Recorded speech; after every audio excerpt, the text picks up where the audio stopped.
purpose of this is I want someone to question, but torture at the same time. You know what I mean? Like, Jesus. I want the answer. You walk into the building, and behind like a really grungy looking counter is a Gaeluan, which is very similar to what you are. Long ears, blue skin, so not yellow like you. And wait, as I walk out the door, I'm gonna look in the window. I'm gonna go and do the confetti thing, really like crazily. As Matt leaves, I'm darting out from a corridor, going. Psst, psst. Okay, so you're like trying. Because I've still got the guy with me. Oh yeah, you've got the guy. Okay, so you see your traveling companion sort of poke his head out. Cast light on yourself, make yourself glow like a holy figure. Oh, Jesus. Put on a robe. Yes! So that when he wakes up, he thinks he's dead. Oh my god, we're doing this! Okay. I'm doing it! That's a 6, a total 6. He doesn't believe you. He left his son in charge. Sometime a couple of days ago, a couple of nights ago actually, a Gaeluan named Calivar apparently snuck into the fortress of Saral and slit the throat of Lord Saral's son. He was almost captured by Guard Captain Laval, who is the captain of this detachment of the Legion of Light, and but he managed to escape. And the city is now on high alert. No one is allowed to leave the city or enter the city until Calivar is found and brought to justice. You're just sort of standing in the slums now. Guards escaped, and you know that the city's on lockdown. Calivar is a murderer at large, and the last person to see him was Guard Captain Laval, who is in the fortress. Welcome back to another episode of Stories D&D. I'm again with Matt Allen and with Chase, playing Barlock the Mage and Keldagrim the Paladin, respectively. Just a quick recap of last time. Basically, you two assaulted an innocent guard for like half an hour or more, and got some information. You know that the city's on high alert and locked down due to a murder. The murderer Calivar is still at large. Barlock knows, and I assume shared with his companion, that the mage that has this magical rope that he seems to want has outstanding debts with the old man of the port. And you also notice that something's going on in front of the gray building in the slums. There's like a bunch of people around it, and I believe that's where you were headed next. Okay, let's go check out that building, see where all the people... Yeah, let's do it. Okay. So as you walk up, there is a small crowd of people, mostly Gaeluan, so the blue-skinned, similar to Solgria. Like me. And there are also a bunch of humans in the crowd. The Gaeluan seem happy to see both of you. Meanwhile, the humans are not happy so much me. Yeah, they're not happy to see you. They're happy to see Keldagrim. I'm not so happy to see them either. Oh, actually, I don't mind them. Yeah, you don't. I like everybody. But yeah, so Keldagrim, they seem surprised that there's a red dwarf in this area because this is Divine Empire territory, but they're not too concerned. So yeah, so they kind of greet you as you arrive. Not you, Barlock. They sort of ignore you. But yeah, they are just sort of standing around outside this gray building. Okay. All right. So I'm going to sift through the crowd and try and hear what I can hear, like hear what's going on. So roll perception for me. That is an 8 plus a, what was it, 4? So yeah, that's 12. Okay, so you hear people talking amongst each other. Apparently, the woman who lives in this building, her name is Magna, and she is sort of the resident healer of the slums. She's like their medicine person, and she has gotten deathly ill. She seems to be like the plague. Just burn the house down. Don't do that. Please don't burn. I mean, don't do that. But yeah, so she's deathly ill, and is she hot? Pardon me? Is she hot? She's really old, from what you can. She's not hot. Yeah. Sorry, we went 2 different directions there. Oh boy, this is going to be interesting. So yeah, so she's fairly old, so people understand that her getting ill could mean her dying, but they also find it strange that she apparently fell ill the same night that Calivar murdered the son of Lord Saral. Okay. Complete coincidence. Yeah. Yep. Yeah, nothing happened. Nothing happening there. It's fine. Okay, Yeah. so I'm gonna walk in or knock on the door. Sorry. Okay, so as you knock on the door, a human opens the door for you and sort of says... Ushers me in. Yeah, ushers you in. He seems happy that even though you're obviously not from around here, you want to pay respect to an elder. So he lets you in. He doesn't stop you from entering Barlock, but he doesn't seem pleased that you're there. I feel like me being there is going to cause a ruckus. I'm going to stay in the crowd. Okay. And just kind of, Alright, walk so around, make good intentions with people. Yeah. Try and be friendly with them. Okay. Yeah, I'm gonna chum So up you the just crowd. sort of like are chatting with people. Yeah. And Yeah. So as Keldagrim walks in, you see that Magna is very old, and she's sleeping right now in her bed. Next to her is a little night table. There doesn't seem to be anything else in this building. Like there's some shelves where there's like food and stuff, but other than that, there's no other real furniture. The only light is a candle next to her. It's barely enough for you to see her and her bed. Okay. Spooky. So is it like people paying respects to her? Like, are they standing around her, or she's just in an open There's room? no one in the building right now. It's a one-room building, so this is a very God, that's way more dilapidated- pressure than I wanted. I thought this was like a big communion of everyone like going to pay their respects. Most people are outside because they've already paid their respects to Yes. her, and they're giving her space because she's so sick. You're gonna get sick. But people are like going in and out one at a time, so it's sort of they're giving you a turn essentially to go Okay, in. I'm gonna bluff. Okay. Like I've known her for years. So who are you talking? The human like at the door, or The woman that's dying, Magna. Oh! no? I mean, who are you talking to? That's who he is talking to. That's what I mean. Like He's trying to I talk want to to, her. you want to I want try to and- bluff like I've known her for years. Okay, so you go up and you're Wow, you're, that's pretty you're good. saying like Magna, how are you? Like Yeah, because she's sick, right? She doesn't Okay. She's in a weakened state. All right, so I'll Delirious. say she's you have advantage on that. So I'll say you roll twice and take the higher number, Okay. and add your bluff. 17. Oh, boy. Okay. 6. So 17 plus bluff. That's 20. Okay. So she seems convinced that she doesn't know you because she doesn't remember, but she seems convinced that she must just be forgetting who Hey, you are. unique black dwarf that we've never had in this Yeah, exactly. What's up, buddy? I've never met a red dwarf before, but how are you doing, sweetie? I remember you. How Yes. old is she? She's Right. a human, and she Yep. seems to be around mid 60s or 70s, so she's getting close to the end. So of her I'm 110. Yeah. I'm going to play it off like I knew her as a kid. As she was a Oh, kid. okay. Before she would remember me. Okay. All right. So I'm a friend of her parents. okay. Leave it at that. So she definitely believes that, and she says like it must be a long time since I've seen you. And in between her talking, she's coughing and she looks really pale and a little sickly. Okay, so I'm gonna ask her when this all started. So she tells you that she got sick the same night that Lord Sorrel's son was murdered, and she says that she's a healer, and she was feeling completely fine, and then all of a sudden it felt like a hand was like crushing her heart. She suddenly like almost like she was having a heart attack, but she knows it wasn't a natural phenomenon.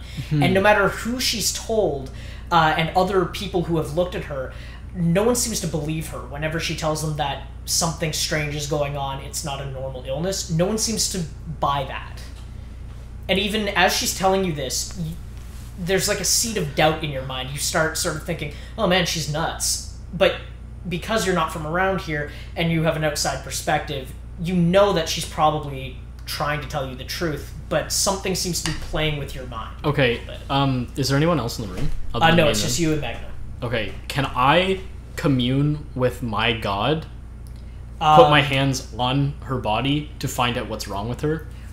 So roll a d20 and add your heal to it to see if you can... Actually, no.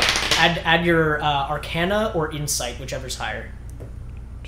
Arcana or Insight? Oh, I'm rolling like a... 12 with the roll. Okay. So you sort of place your hands on her. Wouldn't it be religion? It depends on what type of... Oh, okay, yeah. Because Yep. you're just checking to see if it's an illness. Yeah. And you do find that she is sick, but it's magical in origin. So as soon as you start examining her, physically there's nothing wrong with her. It just seems like there's some sort of a spell affecting her. So someone has cast a spell on her. She definitely has been cursed or something. Okay, I'm gonna step away, say all my niceties, bluff Just bluff what I was there for originally. Just act like I was there for that purpose. Now that I'm done. So she there's no need to really roll for that since she already believes you. So she thanks you for visiting her, and she seems really out of sorts as you're leaving. She seems to be like confused. Ooh, there goes that. Yeah. So I'll ask her. I'll ask her if she's willing to see somebody to help her. Okay. So, she says yes, that she'd be willing to let anyone take a look at her. So I'm going to open the door and call out for Barlock. Oh, okay. So you hear your companion calling you to come inside. Yeah, I guess I'll go. Okay, so you go in and you see the same thing he did, that there's a bedridden woman who is very sick. And I just give you the rundown of what just happened. Okay. All right. So all right, I'm going to... So it's magical and property. I can't detect magic. Well, I don't want to brag or anything, but I might know a thing or two about magic. Magna kind of rolls her eyes. She's not impressed with your haughty. And then I'm going to go, Maggie, I'm here to help. Don't call me Maggie. I'm calling you Maggie. Don't call me Maggie. All right, I just nudge you to get it on with. I'll nudge you back and like, aw, you. All right, so I'm going to Thank you so much. yeah, I'm gonna try and figure out what's wrong with her. Okay. I'm gonna do the same thing. Because you know it's magical in nature, I'm gonna say you have advantage on this because you know what you're looking for. So roll and add your Arcana to your. Oh, buddy, that's a 3. Woo! I have 13 in Arcana. So that's a 16. Yeah. Okay. So so you examine this, and you notice that there seems to be void energy around her. Now, you would know what the void is. Yeah. The void is sort of an alternate. Also, you at home would know what it is if you read Gilmore's book, Mogliru. It's not called shameless Mogliru, plug. We'll put a description not below. Anyway, but so in Mogliru, the void is, it's kind of an alternate reality in a sense. It exists and yet doesn't exist. And no matter where it exists in Mogliru, it takes up space because it is nothingness incarnate. Whenever void energy touches something or affects something, it slowly saps all life and emotion and senses out of that thing until it is void. It joins the void as either a demon, a corpse, whatever the energy can use as a puppet to then further its She's a zombie. of the world. We have to kill her. So I'm saving Aunt Maggie. I'm calling her Aunt Maggie now. That's a thing. I'm not that. But yeah, so Shut up, you're sick, you don't know So anything. you sense that like there's void energy around her. I hate you. I'm gonna talk to her, old Aunt Maggie. I'm gonna say, Maggie, do you know what the void is? And she says that yes, of course she knows what the void is. She's very frail right now and like can barely talk back to you, but she says of course she knows what the void is. Everyone knows the void. Okay, I'm going to tell her that that's what I sense as a mage. Okay, she immediately starts not like freaking. She doesn't have the strength to be freaking out, but she looks panicked. Yeah. So she is terrified. And then I'll say, but don't worry. I'm magic. I'm gonna try and like bluff here. I'm gonna say I'm very magical in nature, and I will do everything in my power to make you feel right as rain again. Okay. And start healing up that town. Maybe being a healer for our team. So she seems okay with you trying to heal her or trying to see if you can cleanse her of this curse. Okay. Yeah. All right. I'm going to say that. What am I going to say? There's nothing we can do now. I mean, like, I don't know how to.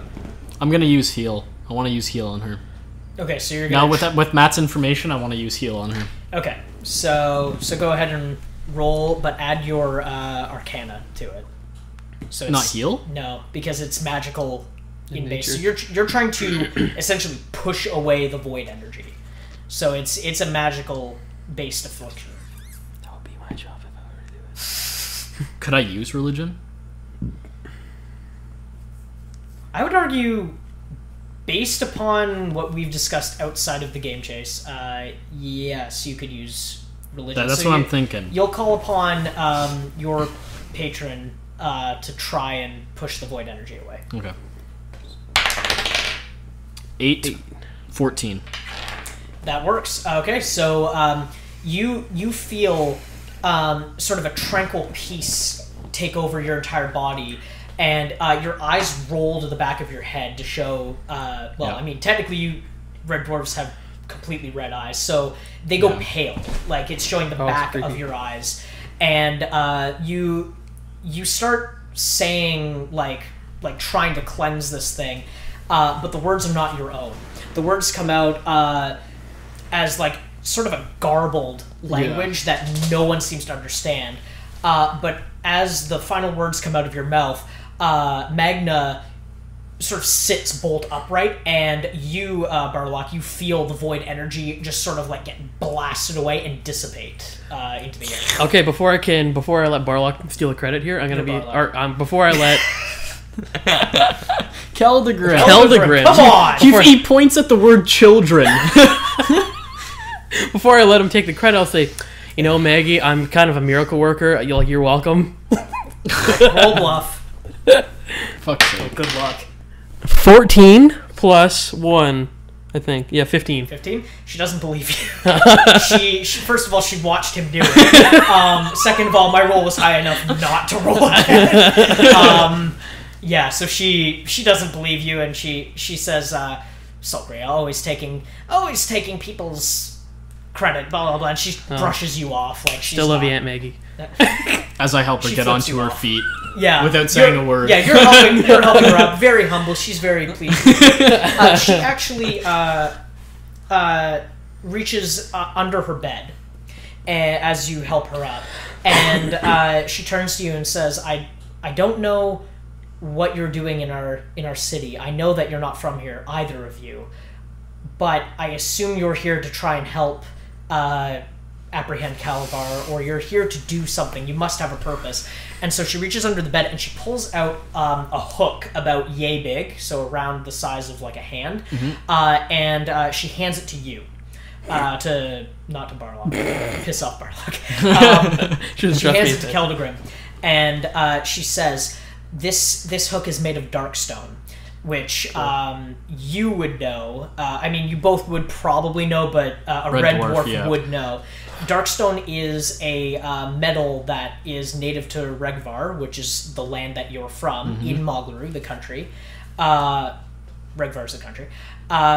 It's native to that land, and it's tougher than steel. It's one of the hardest and most malleable metals on Mogliru. Weapons made of this are sharper than normal, and armor made of dark stone is almost impenetrable. Yeah, cool. So she hands you this dark stone hook and says, "This is my prized possession. It was given to me by my ex-husband. He's a real gambler, hangs out in the port." And she gives you this hook and says, "Treat it well. You use it. It's yours now." Like, what is it like a It's just like a hook. It's like a hook that you'd grab onto and it'd go in between like the middle of your finger. You could use it as a weapon if you wanted to. It looks really old though. Like she's obviously had this a very long time, so it probably wouldn't be best suited for a weapon. It wouldn't be as strong as a dark steel weapon. Okay, so I'll just hook it into my belt. Okay, so yeah, put that down. Add that to your sheet. Yeah. And so she thanks you, and as she walks you both outside. Yep. And she proclaims that Keldagrim has pushed away the illness that was afflicting her, and that there's a void mage in the city.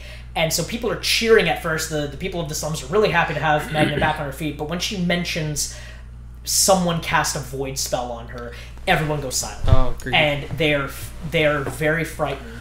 And you even hear some people whispering that there hasn't been a void mage south of the northern border with. There's a land called, or a country that is just referred to as the North, which is where I see it. Yeah, there's literally a fly on the camera. So yeah, there's a place called the North, which is where the white dwarves and the humans are originally from. It's a tundra sort of area. And I'm just going to leave it on the camera. Yeah. Thank you. Anyways. And yeah, so people are whispering that there hasn't been a void mage since the destruction that happened up in the north with Nelthar, a mage that tried to destroy basically the entire north. He was eventually killed by Alistair, the first king of man. Okay. Yeah. So they're freaked out because this is not a normal thing.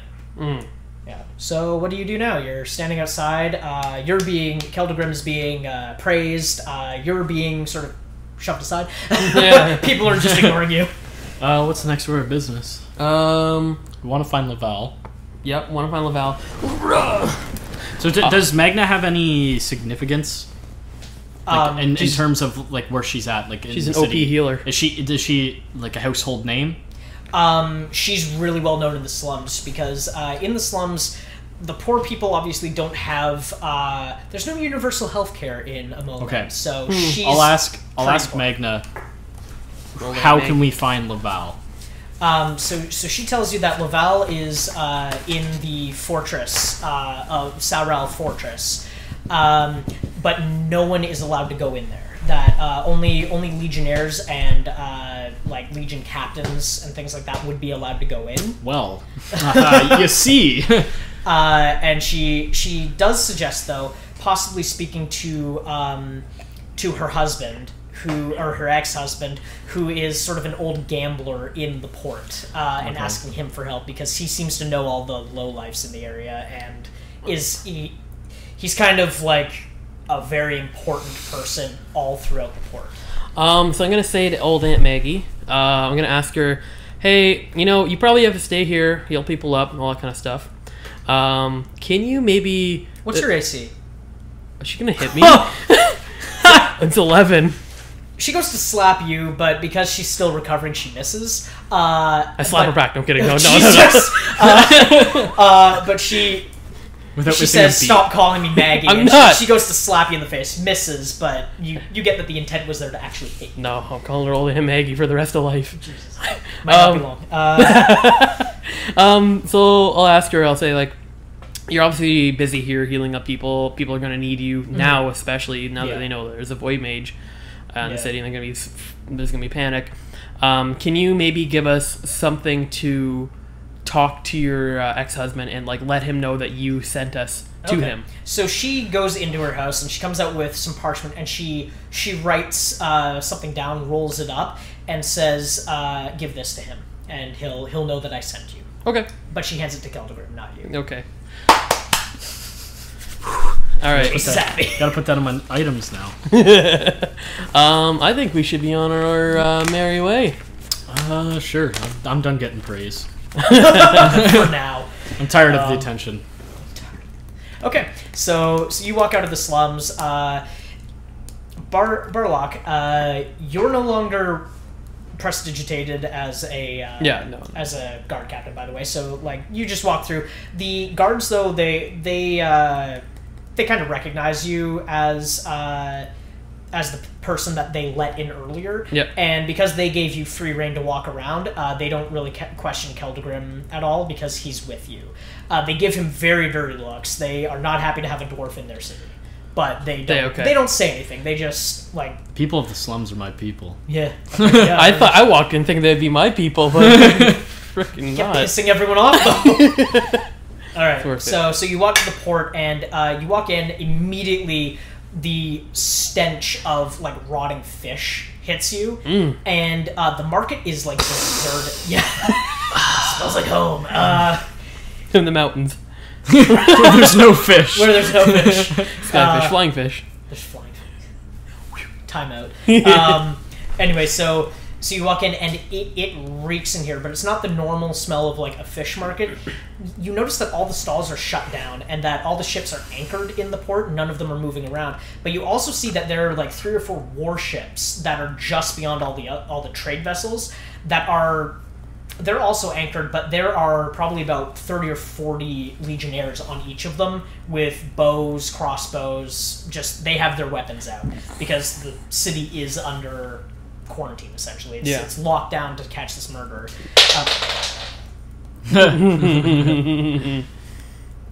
There aren't really any people there. There are a few guards around. The stalls have been abandoned, so they reek because the fish have just been left out in the sun. Basically, people have just abandoned their spots. And you see over to the side, there's an alleyway, and outside the alleyway is a table that's covered in basically gambling supplies. Nice. And there's an old, cranky-looking man sitting at the table. All right, so I'm gonna let him know about the whole thing with the rope. How we have to not only tell him about old Aunt Maggie, but we have to tell him about the whole like. Too happy about that. And flies on the mic. We have to tell him about the whole getting rid of the gambling debts, so we can get that magical rope. Yep. So I'm gonna tell Keldagrim that. So Keldagrim? Anyway, what? Keldagrim? What is it?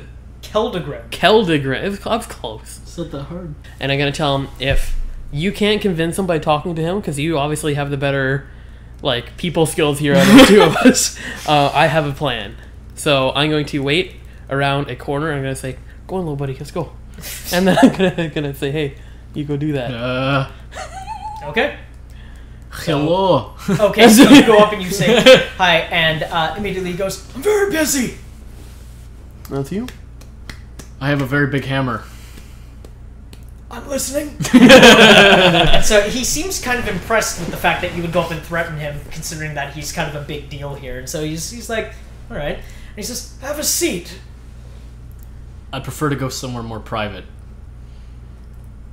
Okay, so he nods at you, and says, I don't go anywhere with people unless I know who they are or what business they're into. And he sort of like gives you the once over, like he's glaring at you. And he'll actually add, "What's a red dwarf doing in my port?" Okay. I'm old. Making? Okay. Well, come with me, and you'll find out as I take my hammer off my hilt and sling it over my back. Okay. Kind of rested on my shoulder. Wow. Roll intimidate.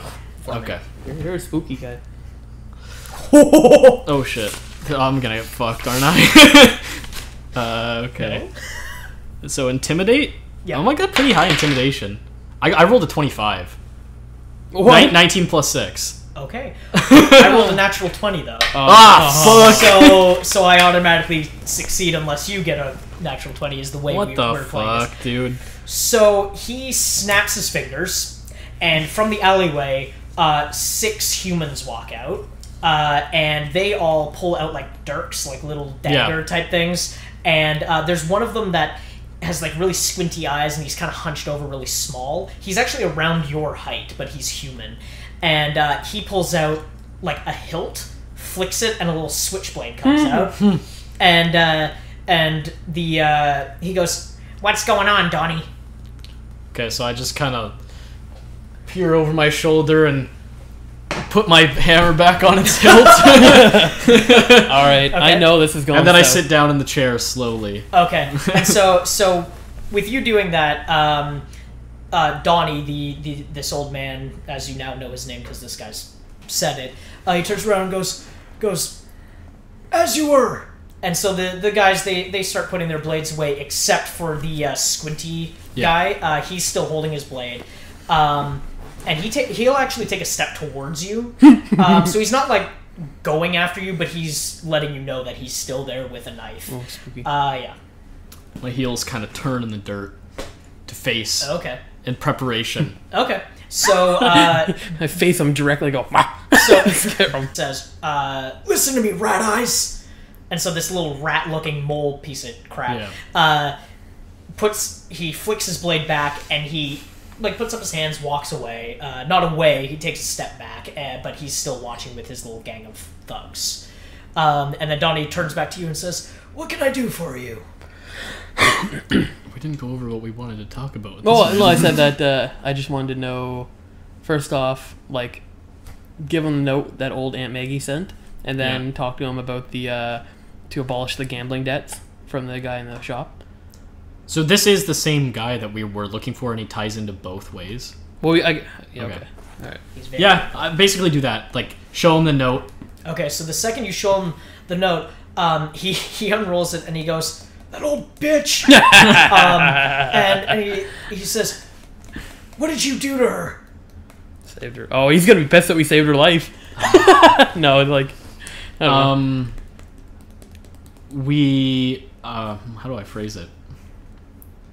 Banished the illness that was ailing her. Okay, and because you're telling the truth, he seems okay with that, and he says going in her favor, and he takes the thing, he hands it to Rat Eyes, and Rat Eyes sort of like opens a bag and puts it in with a crap ton of other scrolls, and so he says, "You have one favor." Oh boy. So I can't. No, you're just hiding behind a rotting fish stall. I'm gonna peruse the fish, be like, what's the best one in here? I might take it. I'll take this rotting one. Well, I don't really have any qualms about this magic rope, man. Okay. I don't really give a fuck about the rope. I'll ask him to get me to see Laval. Okay. So he says to you, "I can't do that. Things have changed around here. Laval's acting strange. Normally he would listen to a man of my stature, but recently he's become very secluded, hiding out in the fortress. I can't help you with that, but I can tell you that he doesn't permit anyone inside unless they are a ranking officer of the Legion." Oh, that was part of the character. Yeah. What can I get him to do for me then? Do I know anything about him? Like what kind of power he has, or like this guy? You get this. Roll insight for me. Sure. 12 plus 4, 16. Yeah. All right. So you get the sense that he has guards. He's well known in the port and the slum. You think that possibly he's a crime boss, or he's at least got his hand in sort of everything. Mm-hmm. He may not be officially someone who has power, but he definitely has a lot of political pull in this city. So Laval is, he said... he said that Laval's been acting strange. Normally Laval would be commanding his legionnaires and making appearances in the public to... So he's sick. He doesn't sick. know. He's sick. He's totally fucking rad. Yeah. But yeah, he does say that he's sort of like sequestered himself in the fortress. And he hasn't been giving orders recently. Okay, I have an idea. Request 5 of his men as an escort. Okay, so... Not the sketchy-looking one, though. Not Rat Eyes? I want Rat Eyes. I don't want him. No, I don't want him. Rat Eyes actually says that they're his men. So he's like, "Hey, they're my men." And Donnie sort of like gives him a little smack and says, "But you're my man." And Sexuous. And so Rat Eyes says, I ain't gonna let my men go with anyone unless I'm there. All right. So I want to bring this fucking idiot. I like Rat Eyes. I'm gonna... You like everyone. He doesn't... He's not, like... He doesn't work for the plan that I'm thinking of, though. Okay. But yeah, I guess we'll have to take the idiot. Okay, so... That, actually, you know what? It'll work. It'll work. Okay. It'll work. So Rat Eyes and his 5 guards agree to follow you around Sorrel. Okay. So that's all I really need. Then I'll ask him about the debt. Okay. "Oh, you know about the crappy mage in the slums? He owes me a lot of gold." So just ask him, what can I do to get rid of that? He's willing to forgive the man's debts if you kind of rough him up first. So go in. I could do that. Okay. So if you go in, he doesn't want you to kill him, but he says, go in, rough the guy up a little bit, remind him who's in charge, and then let him know that that's his debt cleared. Okay. How much does he owe? He owes me 500 gold pieces. Okay. That's good to know. Yeah. All right. I think that'll be it. That'll be it for the conversation. Okay. All I'm right. still hiding behind a wall by fish. You're still hiding with the fish. So he goes back and he pulls out like a pouch of gold coins and he just starts counting and stuff and like he's completely done with you at this point. So I'm gonna go talk to you. All right. Plan is, and those six guys, including Rat Eyes, follow you. Okay, so we've got 6 guys. Numbers. We've got 6 guys. All right. You can already turn into a captain. Yep. We need to find 5 suits of armor. All right. Wow, that's a good plan. We have to find out how to find 5 suits of armor. Also, we need to break 5 fingers for 500 coins. Oh, jeez. A finger per coin. All right, that's fine. So we need to find 5 suits of armor, and we need to break 5 fingers. Okay, so I'm gonna say like I want that magic rope. Okay. I think our first thing before we get the suits of armor. Break fingers? Yeah. Okay, who's gonna do it? Well, I don't want to hurt the guy. He's my buddy. Yeah, I guess it would make more sense if I beat him up, and then so if you didn't have to beat him up, then ask for the rope. Probably make more sense. Are the men that are with old Snake Eyes there? Rat Eyes. Yeah. What are they wearing? They're just sort of wearing like leather armor sort of thing. How big are they? They're humans. They're around like 5'6", 5'8", around there. Except Rat Eyes, who is 4'11". All right, I'm gonna steal Rat Eyes' clothes. Oh God.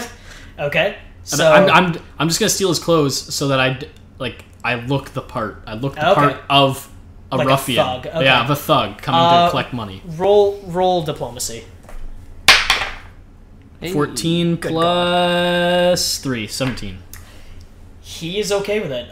So he says like my boss told me to do whatever you want, and so he takes his armor off and he hands it to you. After he takes his armor off while he's in his underwear, I'm gonna use prestidigitation to make him look like he's wearing nice clothes, like a nice fancy suit. I look like a gay.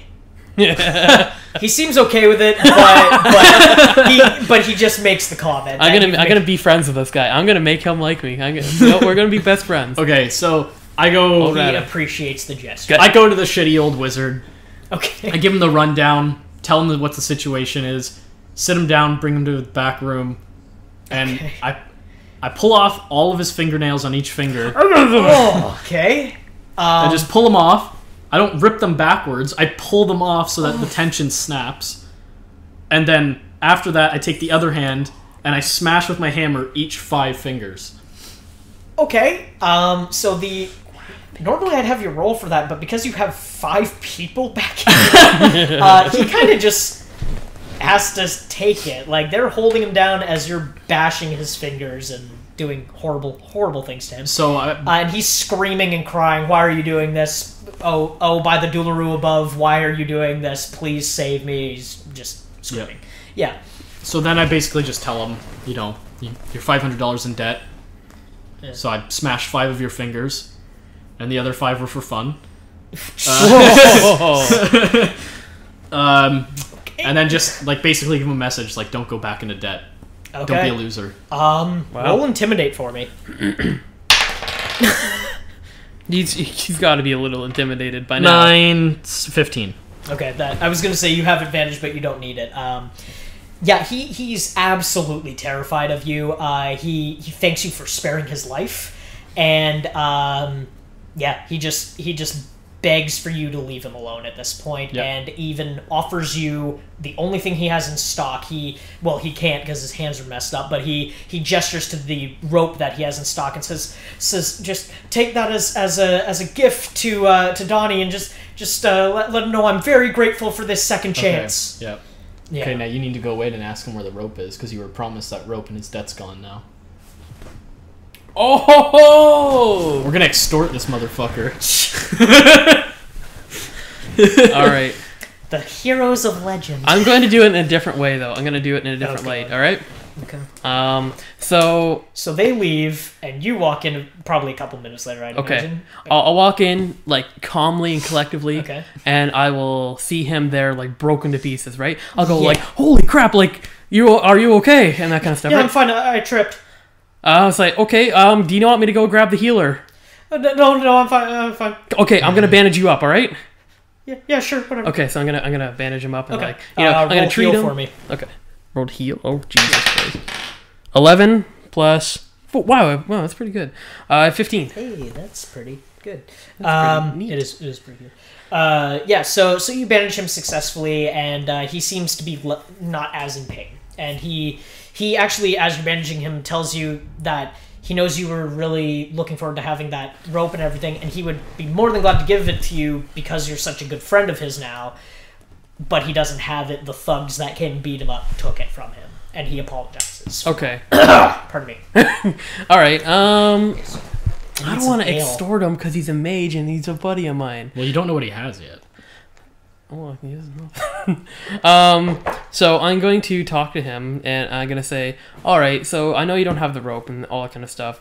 I'm a pretty proficient mage. Like, I like powerful magical objects. Do you maybe have anything in the back or know where I can get a magical item that has, like, a very large magical prowess? He says that he doesn't really... He's kind of a sham, actually. He kind of says that he's not actually a mage.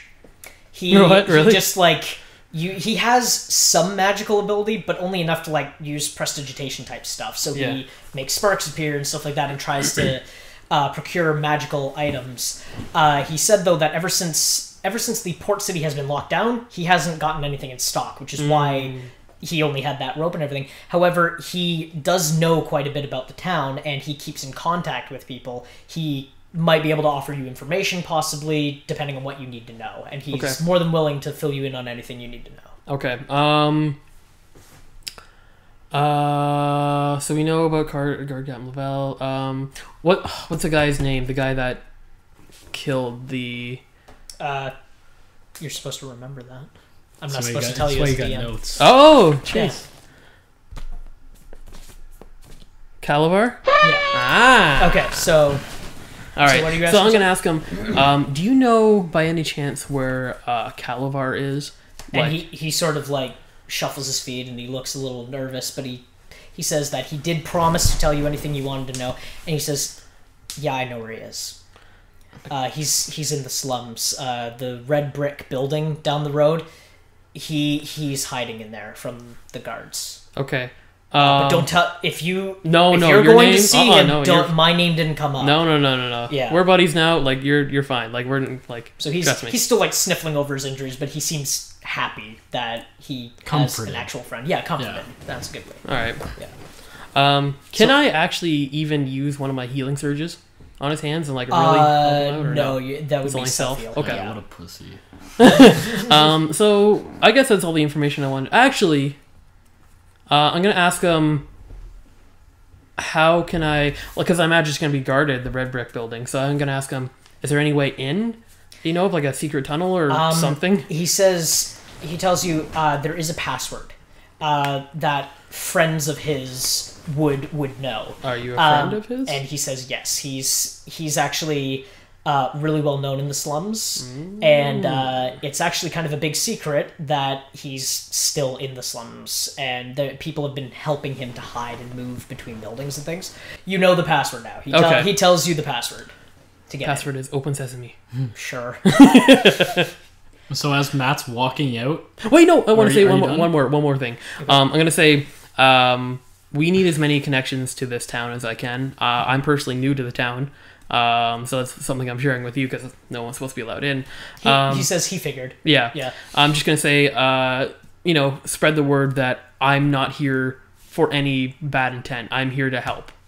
Okay. To people of the slums. All right. So he tells you, yeah, sure thing. I'll let my people know to give you sort of free reign of the slums and just help you out wherever they can. Okay, yeah. That's all I wanted to do. And then I'll exit, let you know what's going on. So when he's walking out, I'm just holding the rope over my head. Check this out! It's like extending. Yeah, so you recognize the rope because it's glowing with magic and you're like, you know that it's his rope. And so it kind of pieces together. Okay, so should we head to the red bricked house? I'm a little scared to go in because, like, they're going to know that we're not part of the slums. Or, like, we're not part of them. However, old Rat Eyes there Hmm. could be one of them. Yep. So I think we should... Oh, he might double cross us, though, and do something. That's good. Oh, good thing he's my buddy. Good thing I gave him that nice... Everyone's my friend. I don't know. What could we do with Oh yeah, it? you still have like his armor. By the way. Okay. Yeah. No, I'll give it back to him. So We'll we have switch two armors options. again. We have Okay. two options. Go in ourselves, especially me because I look slumly already, and like that's not even a prestidigitation. It's like that's accurate. Yeah. Or we can send old Rat Eyes in. It could be dangerous, but I don't know. Your call. What are we trying to achieve by going in here? We're going in to meet the guy who essentially killed the king, or killed the Lord's son. Lord. Yeah, Lord's son. Yeah, but what do we want to do once we find that out? What's the point? Oh yeah, especially if we go. We need in. a plan. Yeah. All So right. gentle reminder, I guess. You're trying to get you're trying to find out where this hidden library is for Wilmiel. Yeah. But you can't really go and ask anyone or leave the town so long as it's under quarantine. Alright. Under guard. All right. I've been tunnel visioning this murder. Yeah. Your call on that. Like I know I've said what I want to do. I want to go in and check. Maybe it we out. befriend him You wanna? instead of intimidating him like I've done this entire. Instead of Time. breaking his hands. All right. I wanna. Yeah, let's do that. Let's go in and try and be friendly. But how are we gonna go about it? I don't know. I say we just walk in, be friends. So is Calivar? Do we know if he's part of the slums? Like, is he someone that would be there normally? Like, is he a regular? He generally would be living in the slums. Yeah. I mean, the people in Okay. the slums The are people- protecting them. Let's He's- offer food. Yeah. Do we have food? We got dead fish. Jesus. Let's go to You the market, actually, get some fish. when you were asking Barlock, when Barlock was asking the mage about Calivar, he mentioned that Calivar's sort of like the unsung hero of the slums. So he's not really poor. He just helps out, almost right, like a Robin okay. Hood-esque. All right. Yeah. He sounds like not a bad guy. I mean, okay. Don't trust anybody. Don't trust anybody? All right. Yeah, let's go. I want to go talk to him. You want to go? Say the password, walk in, Sure. and then Jack Sparrow out if we have to. I'm not much of a Jack Sparrow myself. I'm more of a Run into a wall. boulder running down a mountain. All right. So I think I'm gonna talk to Rat Eyes, Okay. All right. and I'm gonna ask him about Calivar. Okay, so and as soon as you mention Calivar's name to him, he sort of becomes very suspicious of you, and he's like, "Why are you asking about him? You know he's a murderer, right?" you know what? I'm going on a limb. I'm gonna say I don't think he is. Okay. Diplomacy.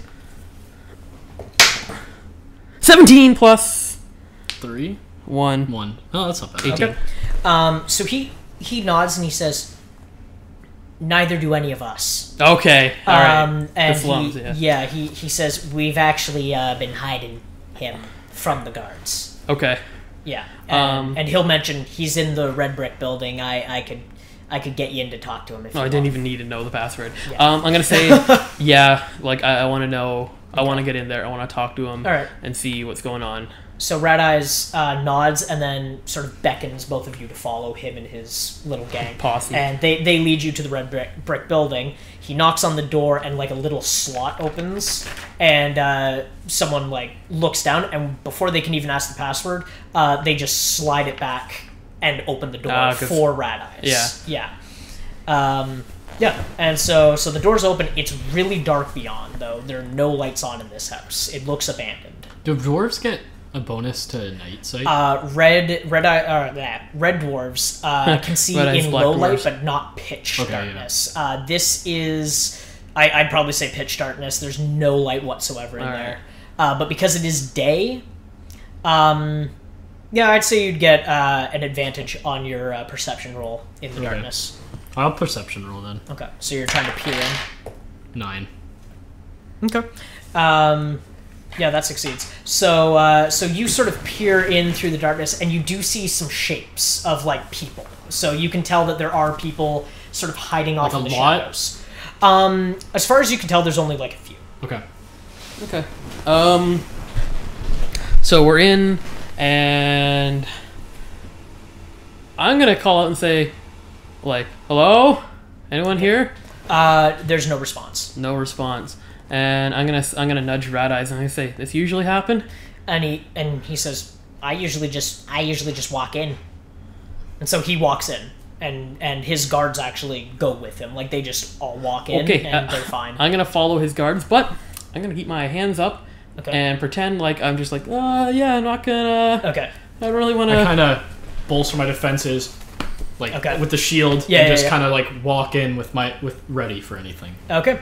So also, I don't know if we mentioned your shield is a round door. Or like a hobbit hole door that's been chewed up a little bit. Yeah, so you can reach your hammer around it. Yeah.